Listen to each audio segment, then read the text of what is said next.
ক্ষমতা ছেড়ে ভারতে পালিয়ে যাওয়ার পর থেকেই সাবেক প্রধানমন্ত্রী শেখ হাসিনাকে দেশে ফিরিয়ে এনে বিচারের মুখোমুখি দাঁড় করানোর দাবি জানিয়ে আসছে জুলাই বিপ্লবের যোদ্ধারা। এরই পরিপ্রেক্ষিতে সরকারের পক্ষ থেকে দিল্লিকে চিঠি দিয়ে সাবেক প্রধানমন্ত্রীকে ফেরত চাওয়া হয়, কিন্তু ভারতের পক্ষ থেকে কোনো সাড়া পাওয়া যায়নি।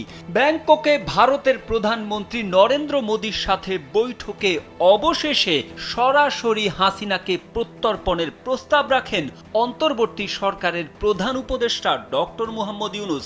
বিমস্টেক সম্মেলনের ফাঁকে প্রথমবারের মতো দ্বিপাক্ষিক বৈঠক অনুষ্ঠিত হয়।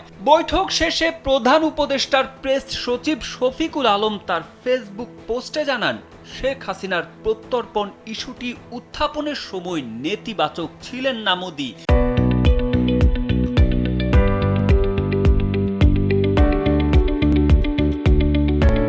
যা দেখে তিনি আশাবাদী হয়েছেন যে হাসিনাকে ঢাকার কাছে প্রত্যর্পণ করবে ভারত। স্ট্যাটাসে শফিকুল আলম লেখেন, আমরা নিশ্চিত যে হাসিনাকে একদিন ঢাকায় প্রত্যর্পণ করা হবে এবং আমরা শতাব্দীর সেরা বিচার দেখব।